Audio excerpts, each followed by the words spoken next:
everybody. Welcome back to Let's Talk PMA. We're super happy to be back again. We took a little week off. We went on a little trip to Disneyland. We had a really, really fun time spending time with family, but we are very happy to be back. So I've noticed, thinking about my time as an athlete, and then also just like really watching and evaluating my players, just like giving up. And when I watch my kids do it, I get, a little frustrated, like, oh, you can't just give up. Like, don't just give up. But then I've kind of thought back to when I was an athlete and like what went through my mind when I did give up or when I wanted to give up. Like all those negative thoughts of just like, I made a mistake and I just don't care anymore, or I don't want to make another mistake, or I'm too tired. It's just like that mentality of like, oh, I can't do it anymore, instead of just saying like, I got to push, like I got to keep pushing. It's really like challenging, honestly. It's a challenging topic, and it's challenging to change that mindset. Well, it's challenging. And then you think, how do you get past that? And what drives you to get past that? Right? So, I mean, I think about when you have those thoughts, I don't want to do it anymore, or it's too hard, or I'm tired. What drives you? And is it your goals that drive you? Is it wanting to perform better that drives you? Like, what drives you to perform better? Yeah, I mean, and is it also like, is it conditional? What do you mean? Like, is what drives you conditional? If you have a drive, maybe on Tuesday I have a drive to work really hard and, give my 100% the entire practice. But then maybe on Thursday at practice, I'm too tired and it's conditional. That drive just is kind of like, I'm not really feeling it today, so I don't really care. Well, sure, it can be conditional, but I think that's when you really have to dig down deep and be like, okay, am I going to give in to the hurt? Am I going to give in to I'm tired? Are you going to give in to all the things that are going through your mind that say you don't want to do it? Because you have to kind of go from, why am I doing it? Why am I here in the first place? Why am I playing this sport? What's driving me to be better?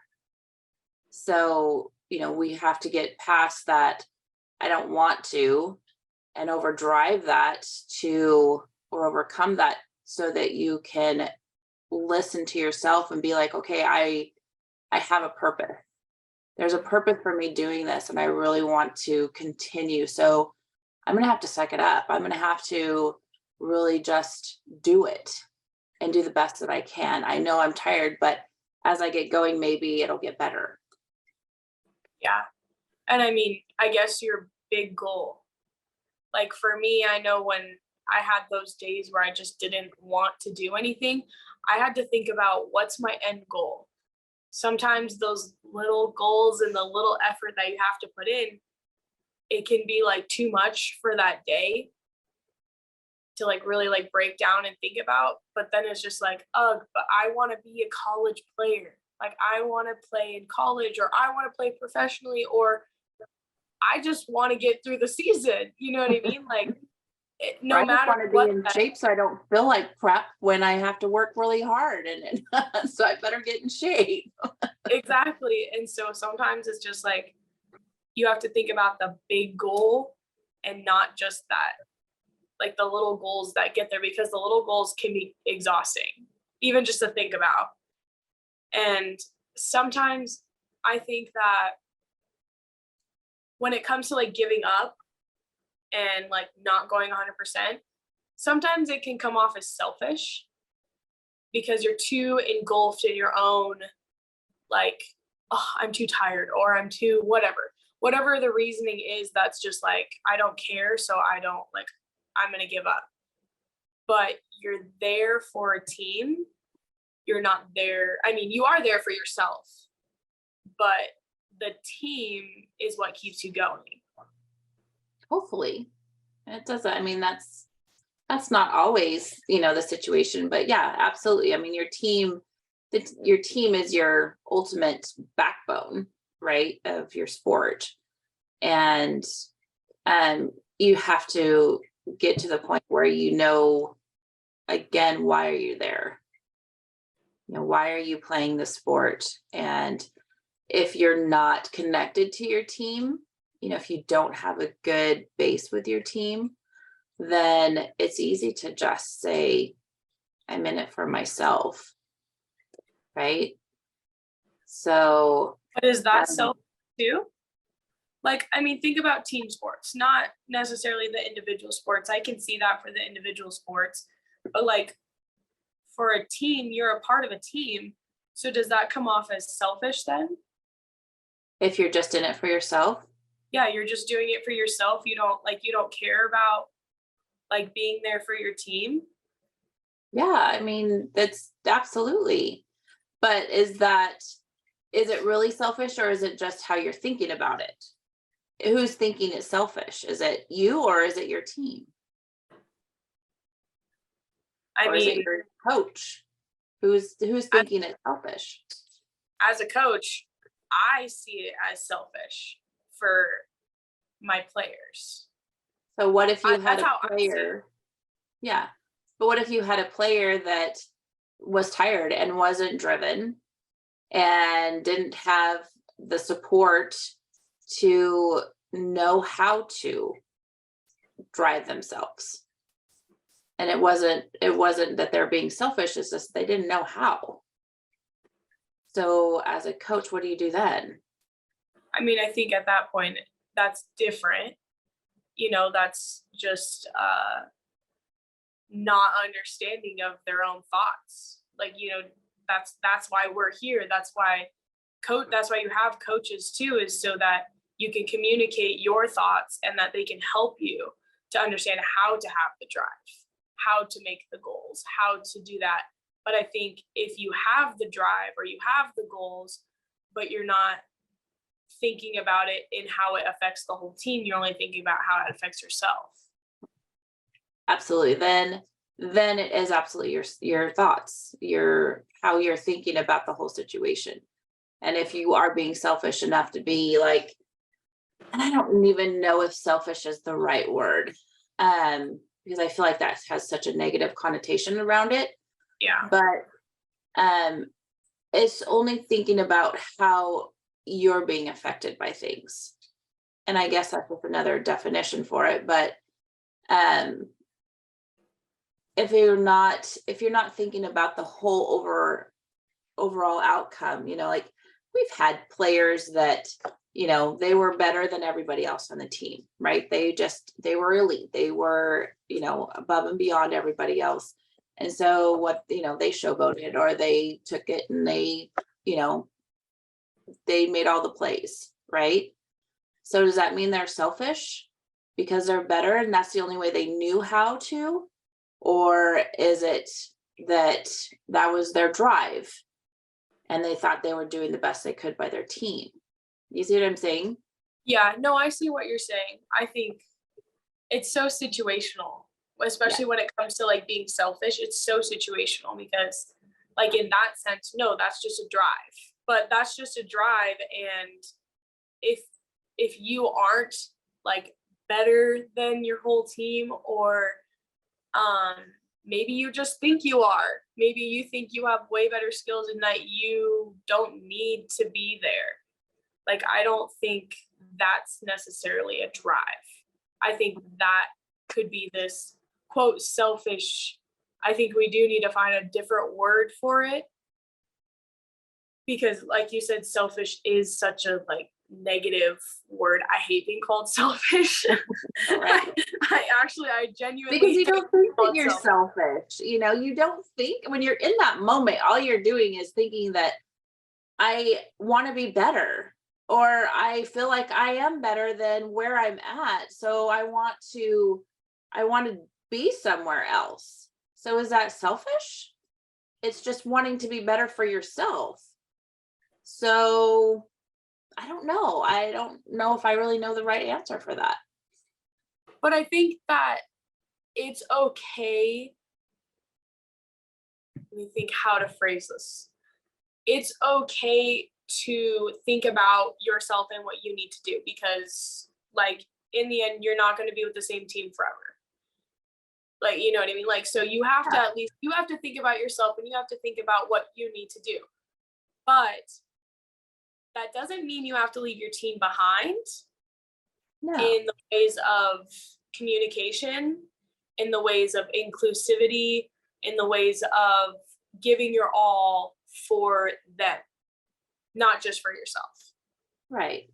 So playing in the moment, being accepting where you're at the moment, right? And being the best that you can for where you're at. And knowing that, okay, this is where I'm at. What can I do to make it the best that I can right here where I'm at? And so I think, for those players, especially for the younger ones that feel like maybe they are better right now, or maybe they aren't where they want to be, if they can understand that they're where they're supposed to be for a reason, and maybe they have something to learn from where they're at. And if they can take everything in from where they're at to make them even better, then by the time they get to where they want to be, they're going to have so many more skills and so much more mental capabilities, because they've taken where they're at and embraced it and learned from it. Yeah. And I think that's a big part of learning, especially at such a young age, especially 5th and 6th graders, that age, we were talking about that earlier, that age group, there's so many developmental, your body's developing faster than others, and just they're growing and they're changing, and they're trying to figure out where they're going to go next. Are they going to stay in the sport they're playing? Are they not? And keeping that drive to be where they're at and trying to figure out, there's so many different aspects of everything. And so if we as adults can teach them that goals are important, especially at this stage, and figuring out where they really want to be at this stage, then it will help them in the long run to embrace where their thoughts are when they get tired, when they don't want to do anything, or they get frustrated because they feel like they're better than everybody else and they're not in the spot that they need to be. Does that make sense? No, I agree. I mean, like you said, we were talking about this earlier. I coach a 5th and 6th grade team, and we're really struggling with being a team and learning how to give each other our alls, and communicating and effort, and just kind of finding like the fine tune, make the gears turn correctly. And it's really challenging, because I can preach and I can say all I want all the time of, like, you guys need to get to know each other. You guys need to communicate what you need. You need to make sure that you understand your weaknesses and your strengths, as well as your teammates. I can preach and I can say all these things all the time, but I can't make them be good teammates to each other. Oh. Well, and you can't make them understand. Maybe they don't understand what they're doing right now, and especially at that age, because they're just learning. They're just, they're starting to get to this other level, and they don't get it. So they don't understand the true meaning of teamwork yet. They don't know what it means. So preaching at them, like you said, doesn't do anything, because it just goes in one ear and out the other, because they don't get it. They don't understand. They've never been in that true team environment before. Yeah. So, yeah. As a coach, you have to muddle and you have to go through it, try to teach them. Yeah. It's definitely a challenge. And I've gone through, and we've all communicated together. We've sat down and talked for 30 to 45 minutes, just all of us talking. I even left at one point and just let them all kind of like just talk and talk about the game and what they need and what, just talk about their needs and what they can do better, just to kind of like bring them a little bit closer. And I think it's helped in some ways, but we started out with 15 to 17 girls on this team, and now I have 9. I have 9 to 11. Which is And a perfect number in all reality. yes, it's very like I would prefer this amount, but if you really think about it from the beginning of the season till now, that's a lot of girls who have just left, who were a part of this team, who were big part. I mean, I had a couple girls who were like big parts of the team gone now. So then you have to retry and find a new dynamic again. And I know that's really challenging for them. And so it is a really hard age group because like you said, I've had girls quit basketball altogether. I've had them switch to a different organization, like AAU team or whatever. And I've had some of them just like not stay and do anything. Like, they don't want to be there. And some of them are still here. Maybe they're just here finishing out the season, and next season they're going to be gone. I don't know. And so I know who's dedicated, but it's very challenging. I think it's challenging for them.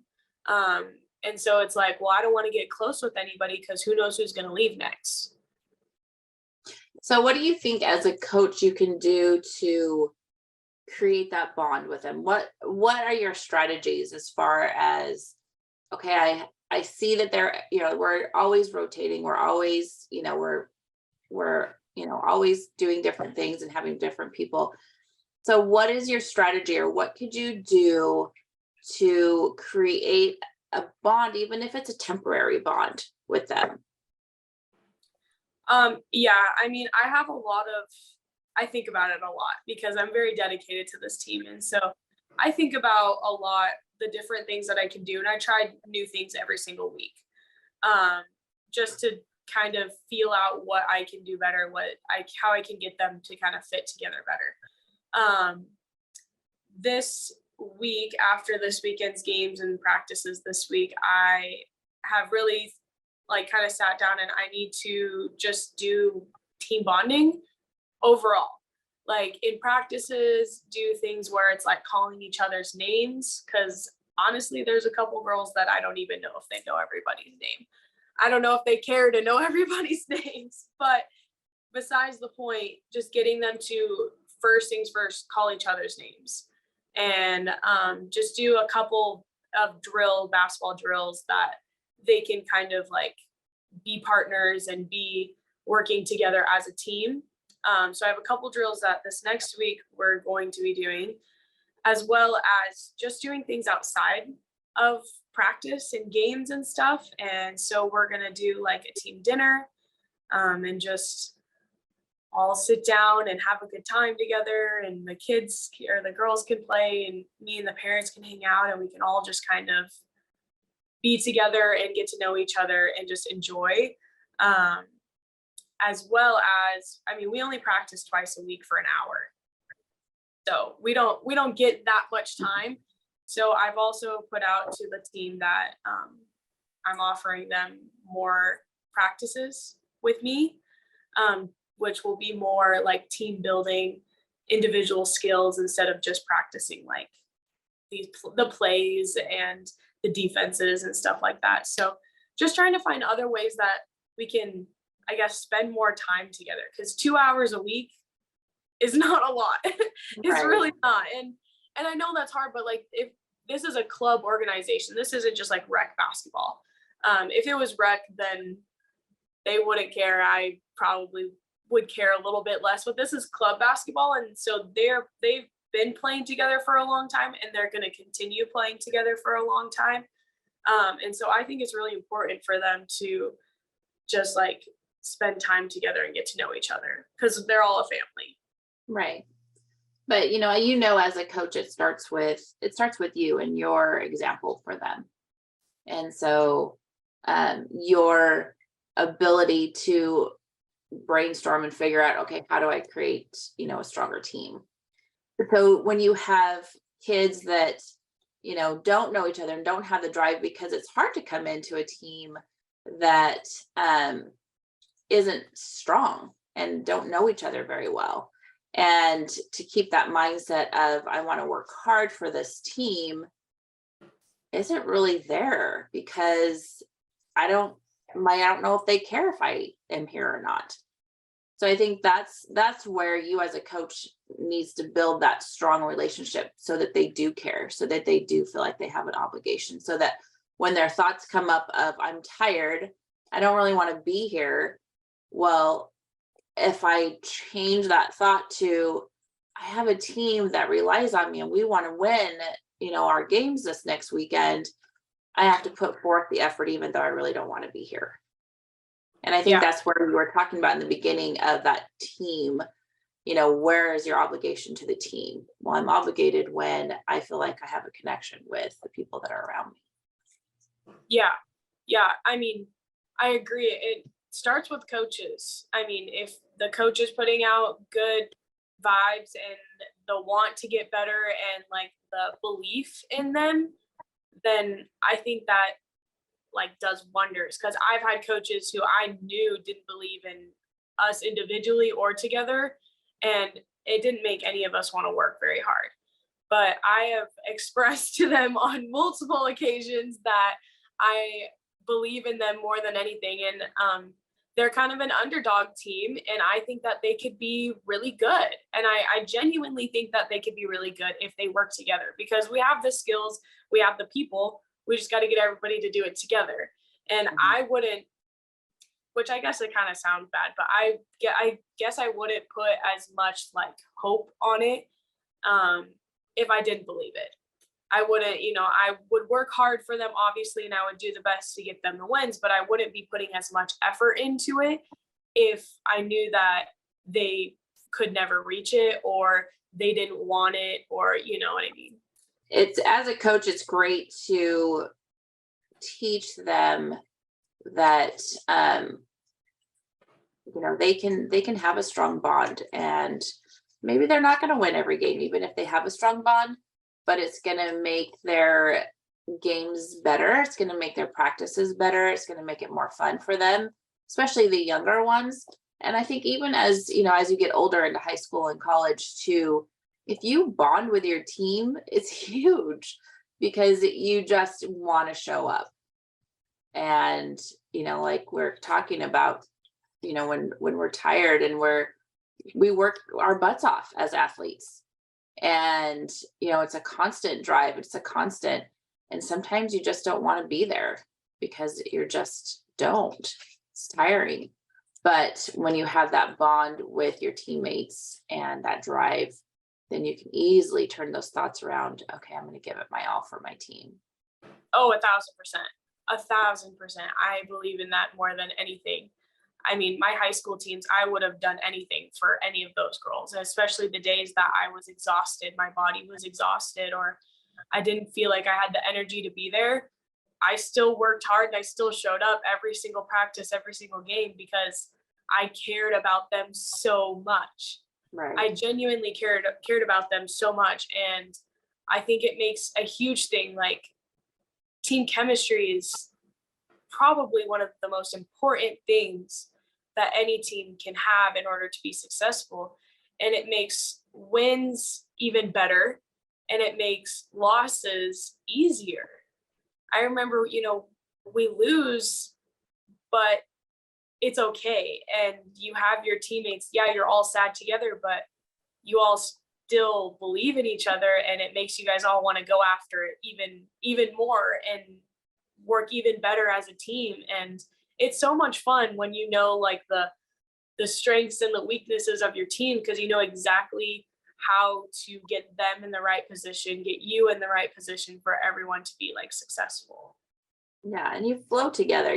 The sport becomes just this easy thing once you become the sync team, because you can see better, you can see where your open people are, you can see what's happening, all over, instead of just being focused on, I don't know that girl's name, and so should I pass to her? I'm not sure if they're going to grab it or not, if they're going to catch it or not. I'm not sure, And so you take that insecurity out because all of a sudden you're synced as a team because you know each other inside and out. You know where they're going to move. You know how they shoot. You know how they pass. You know how they do all the things. So it just, it just makes things so much easier. But with that being said, that takes time.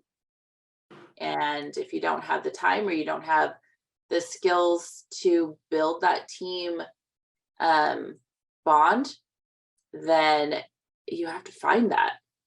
And so I think that's like, again, where coaches come in. And if you're a coach that really cares about building a strong team, you're going to take that time and you're going to take that effort, and it takes a lot.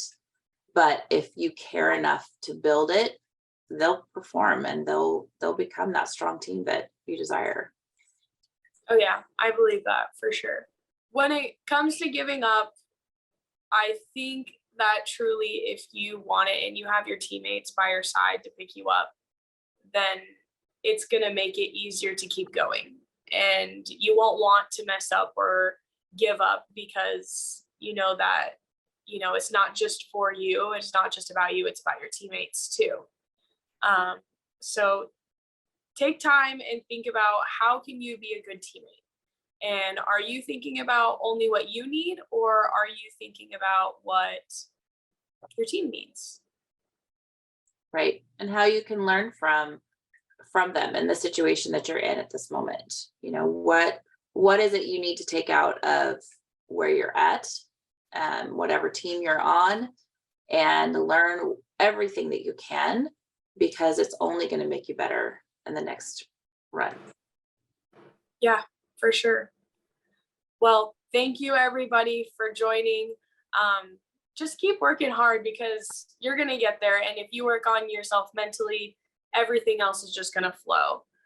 Just keep working so hard. And we're very proud of you guys. And share any comments or questions or experiences that you have, or maybe even some advice for me to help me with my team. I would love that. We would love to hear what you guys have to say. Don't forget to like and subscribe below. Our workbook is out and up for sale, so go get yours. It is up on our website. We would love to see you guys on there, and we will see you guys next week.